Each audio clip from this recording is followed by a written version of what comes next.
السلام علیکم۔ امید کرتی ہوں کہ آپ سب خیریت سے ہوں گے۔ میں جانتی ہوں کہ یہ ویڈیو میں کافی ٹائم بعد اپلوڈ کر رہی ہوں۔ آپ میں سے بہت سے لوگوں کے مجھے میسیجز ریسیو ہوئے اور بہت سو کو میں رپلائی نہیں کر پائی، اس کے لیے آئی ایم سوری۔ اس کے پیچھے ایک بہت ہی بڑا ریزن تھا، انشاءاللہ ویڈیو کے اینڈ میں ہم اس بارے میں بات کریں گے۔ تو آج کی کہانی ہے ایک ایسے شخص کی جسے ہم میں سے بہت سے لوگ جانتے ہیں۔ 1920 مووی جو ایک کافی زیادہ ہارر مووی تھی جو 2008 میں ریلیز ہوئی۔ ان کی ایکٹریس ادا شرما کو ہم میں سے بہت سے لوگ جانتے ہیں، لیکن اس کی کہانی بہت کم لوگ جانتے ہیں۔ مجھے ان کی سٹوری اتنی زیادہ انٹرسٹنگ لگی کہ مجھے لگا آپ لوگوں کے ساتھ شیئر کر لینی چاہیے۔ ہمیں لگتا ہے کہ ہم جیسے نارمل انسان کی لائف میں صرف ایسے ایکسپیرینس رہے ہوں گے، لیکن اصل ایکسپیرینس اسٹارز بھی کرتے ہیں جن کے ہمیں پتہ نہیں ہوتا۔ 1920 مووی کی شوٹنگ ایک بہت بڑے قصر میں ہونی تھی جو بہت زیادہ خوبصورت، پرانا اور بڑا تھا۔ اس بات کا اندازہ ادا شرما کو بالکل نہیں تھا کہ وہ ایک ریئل ہانٹڈ قصر ہے۔ وہ قصر باہر سے جتنا خوبصورت تھا اتنا اندر سے بھی تھا۔ سب آہستہ آہستہ کر کے اس قصر میں انٹر ہوئے، لیکن ادا شرما اس سب کو مذاق مانتے ہوئے ان سب کو ڈرانے لگی اور بولنے لگی کہ تم لوگ کتنے ڈرپوک ہو، یہاں تو بالکل کچھ نہیں ہے۔ جو قصر اتنا خوبصورت ہو سکتا ہے بھلا وہاں پر بھوت کیسے رہ سکتے ہیں؟ اور انہوں نے بہت سارے ٹرکس بھی کیے وہاں کے لوگوں کے ساتھ۔ ڈائریکٹر کے ساتھ ساتھ جتنے بھی لوگ وہاں موجود تھے وہ بہت زیادہ ڈرے ہوئے تھے، کیونکہ انہیں اس بات کا اندازہ تھا کہ وہ ایک ریئل ہانٹڈ جگہ ہے، لیکن اس نے اس بات کو سیریس نہیں لیا۔ اس کے بعد وہ پورے قصر کے چکر لگانے لگی اور وہاں پر ایک جگہ انہیں بہت بڑی پینٹنگ اور خوبصورت سی پینٹنگ نظر آئی۔ وہ پینٹنگ ایک عورت کی تھی۔ وہ اس پینٹنگ کو ایسے دیکھتی رہی جیسے کہ اس پینٹنگ نے خود اسے اپنی اور کھینچا ہو۔ دیکھتے ہی دیکھتے وہ اس پینٹنگ میں اتنی زیادہ گم ہو گئی، اسے آس پاس کیا ہو رہا ہے، کیا کون آواز دے رہا ہے، اس بات سے بالکل بے خبر رہی، اور وہ اس پینٹنگ کو اتنے دیر تک دیکھتی رہی جس کا اسے اندازہ بھی نہیں ہوا۔ اس کے کچھ ٹائم بعد ہی وہاں پہ ایک آدمی آیا جس نے بولا کہ آپ اس پینٹنگ کو دیکھ رہے ہیں، یہ پینٹنگ تو بلکہ یہ پینٹنگ کسی اور کی نہیں ہے، یہ پینٹنگ اس جگہ کی ہاؤس کیپر اس کی وائف کی ہے۔ جو یہ ہاؤس کیپر کی وائف تھی نا، وہ کسی ڈپریشن کے آنے کی وجہ سے اس نے سوسائڈ کر لیا۔ اس کے بعد سے کہا جاتا ہے کہ ان کے مرنے کے بعد جتنے بھی لوگ یہاں پر آئے ہیں نا، بہت سے لوگوں کو بہت زیادہ نقصان ہوا ہے، یا تو کچھ لوگ یہاں سے واپس ہی نہیں گئے، یا تو گئے تو بالکل لاش بن کر، کیونکہ ان کا بھوت یہاں گھومتا ہے۔ ادا یہ بات سن کر اپنی مستی مذاق والے موڈ کو بالکل بھول جاتی ہے۔ اسے ڈر تو نہیں لگ رہا ہوتا، لیکن اب وہ کافی زیادہ سوچ میں پڑ جاتی ہے اور اس پینٹنگ کو 10 منٹ تک گھورتی رہتی ہے۔ اس کے بعد اچانک سے وہاں پہ ایک لڑکا آتا ہے اور سین سمجھانے کے لیے ادا کو دوسرے روم میں لے کر جاتا ہے۔ اسی رات مووی کا پہلا سیٹ لگنا تھا اور سب لوگ اس سیٹ کی تیاری میں لگے ہوئے تھے۔ سب کو یہ لگ رہا تھا کہ ادا باہر گھوم رہی ہوگی۔ جیسے ہی یہاں پر سیٹ اپ پورا ہو جاتا ہے ہم ادا کو شوٹنگ کے لیے بلا رہے گے، لیکن یہ سب کی غلط فہمی ہوتی ہے۔ ادا اپنے ہی کمرے میں موجود ہوتی ہے اور وہاں بیٹھ کر اپنے لائنز یاد کر رہی ہوتی ہے۔ پھر جیسے ہی اس کمرے سے نکلنے کی کوشش کرتی ہے، اسے ایسا محسوس ہوتا ہے جیسے کمرے کے باہر کوئی جوتوں کی آواز ہے اور کوئی چل رہا ہے، اور وہ بھی ایسے جوتے۔ اسے ایسا محسوس ہوتا ہے کہ یہ آج کے زمانے کے جوتے نہیں ہیں، جیسے کوئی لکڑی پر جوتے پہن کر چل رہا ہو۔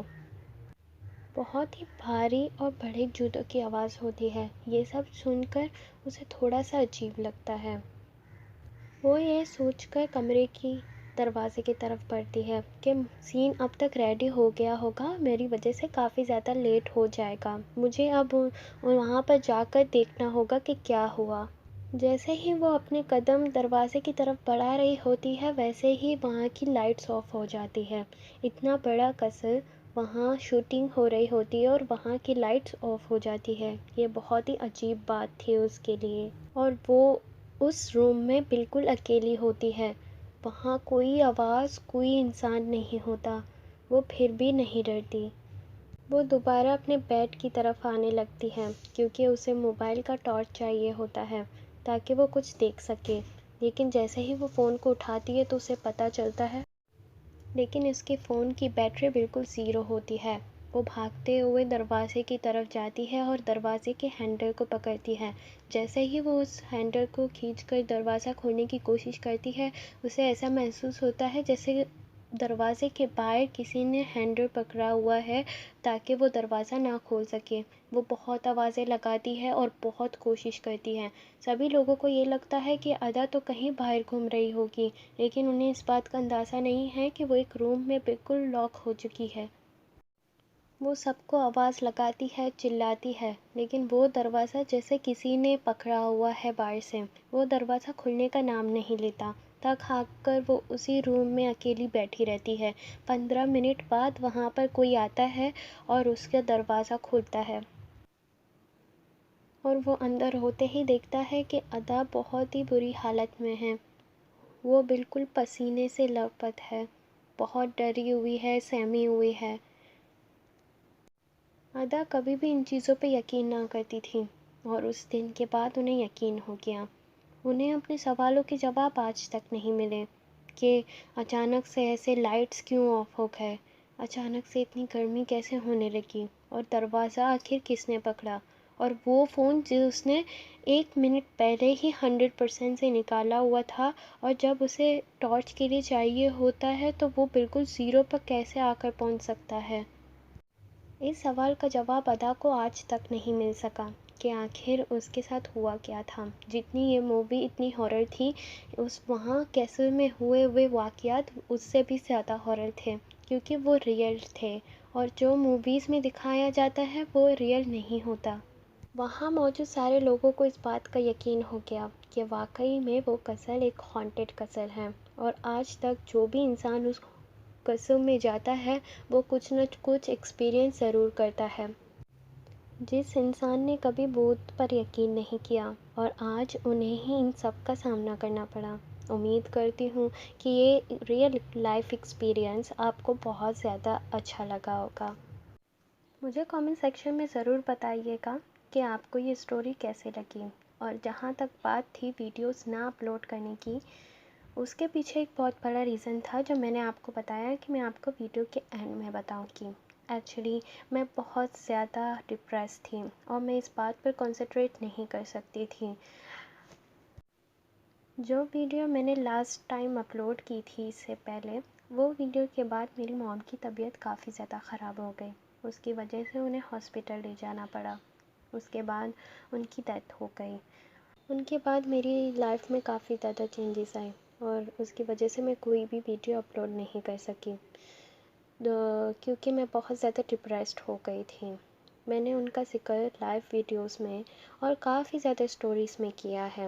انہوں نے میرے ساتھ کافی زیادہ ریئل لائف اسٹوریز اور ایکسپیرئنس شیئر کی۔ میں بہت سارے ایکسپیرئنس شیئر کر چکی ہوں اور انشاءاللہ کچھ کروں گی بھی۔ یہی ریزن تھا میرا ویڈیو نہیں بنانے کا۔ امید کرتی ہوں کہ آپ سب ان کی مغفرت کی دعا کریں گے، اللہ انہیں جنت الفردوس میں جگہ عطا کریں۔ مجھے اور میری فیملی اور میری موم کو ہمیشہ دعا میں یاد رکھیں۔ Thank you so much for watching, شکریہ۔ ملتے ہیں نیکسٹ ویڈیو میں، تب تک کے لیے اللہ حافظ۔